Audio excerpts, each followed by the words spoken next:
భోగాపురం ఎయిర్పోర్ట్లో అనువనువు ప్రజల నుండి అదనపు వసూలు చేస్తూ పీక్కు తింటారా అంటూ మాజీ ఎమ్మెల్యే దక్షిణ నియోజకవర్గం వైఎస్ఆర్సీపీ సమన్వయకర్త వాసుపల్లి గణేష్ కుమార్ జేఎంఆర్కి చౌక బేరానికి ముట్టజెప్పిన కూటమి ప్రభుత్వంపై నిప్పులు చెరిగారు. దక్షిణ వైసీపీ శ్రేణులతో కలిసి ఆసిమెట్ల కార్యాలయం శుక్రవారం ఉదయం ఏర్పాటు చేసిన మీడియా సమావేశంలో ఆయన మాట్లాడారు. చంద్రబాబు తోడేలు తెలివితేటలతో జేఎంఆర్కు చౌక బేరానికి మా మత్స్యకాల స్థలాలను అప్పనంగా దోచిపెట్టడమే కాకుండా 5,000 కోట్ల రూపాయల బ్యాంకుల నుండి సమకూర్చారని అన్నారు.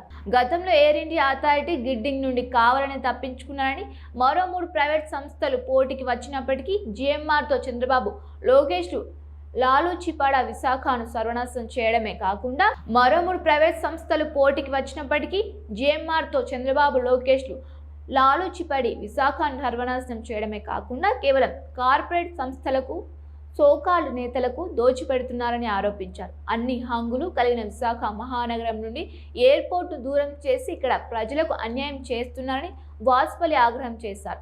ఇంత జరుగుతున్న అధికారంలో ఉన్న స్థానిక నేతలు గాని, విశాఖ నుండి కోట్లు సంపాదించిన స్థానికేతర నాయకులు గాని ఎందుకు నోరు విప్పడం లేదని ప్రశ్నించారు. ఎంపీ భరత్కి విశాఖ చరిత్ర తెలుసు అంటూ మండిపడ్డారు. ఎయిర్పోర్ట్ రాకముందే అయ్యన్న పాత్రుడు, రాజాబాబు లాంటి వారు చౌకగా 100 ఎకరాలు మా మత్స్యకారుల నుండి దోచుకోవడం నిజం కాదని ప్రశ్నించారు. నాకు అర్థం కావట్లేదన్నమాట. ఓరేసుకొని పడిపోతే కాదు కదా.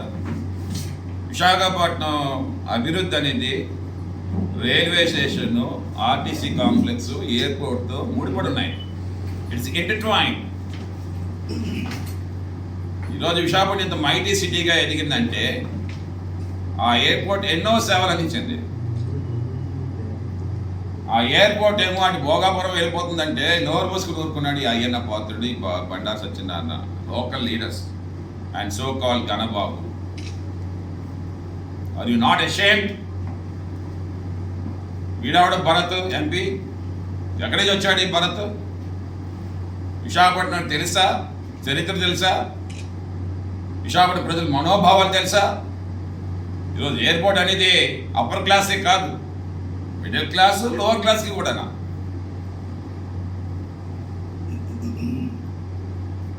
ఇంకా అయ్యప్ప స్వామి దగ్గరికి వెళ్ళాలంటే ట్రైన్లో వెళ్తా ఉన్నారు, ఫ్లైట్స్లో వెళ్తా ఉన్నారు. తిరుపతిలో వెళ్ళాలంటే ఫ్లైట్స్ వెళ్తున్నారు, ట్రైన్లో వెళ్తున్నారు. మీరు లోవర్ క్లాస్ పీపుల్ కూడా ఈరోజు అప్గ్రేడ్ అవుతా ఉన్నారు, డిగ్నిటీ ఆఫ్ లైఫ్ ఎంచుకుంటా ఉన్నారు అన్నమాట. Bharat MP Bharat, your unfit. నువ్వేదో ప్రతిదానికి కూడా I don't understand, are you an ఎంపీయా లేదనుకుంటే జిఎంఆర్ భోగాపురం ఎంప్లాయీవా?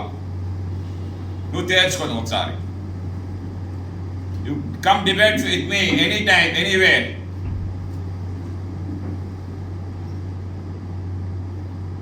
భోగాపురంలోనేమో ట్యాక్సీ వాళ్ళు పాపం ఇబ్బందులు పడుతూ ఉన్నారు. మాకేటి 600 రూపాయలు ఏంటి, మాకు వచ్చిందే ఇక్కడి నుంచి వెళ్తే 700 రూపాయలు వస్తుందండి, 600 రూపాయలు ఛార్జ్ చేస్తున్నాం అంటే ఇతను కాదు ఒత్తాసుపల్లికి జిఎంఆర్ ఏమంటలేదు. ఇతను వచ్చేసి మీడియాకి మనం ఎక్కడ చూసాను ఇన్స్టాగ్రామ్ నెమ్మదిగా ఇంజెక్ట్ అవుతుందంట, అలవాటు పడతారంట నెమ్మదిగా. హైదరాబాద్లో జరుగుతుంది, ఢిల్లీలో జరుగుతుంది. సో ఆ రకంగానే ఇక్కడ విశాఖపట్నంలో కూడా యోగా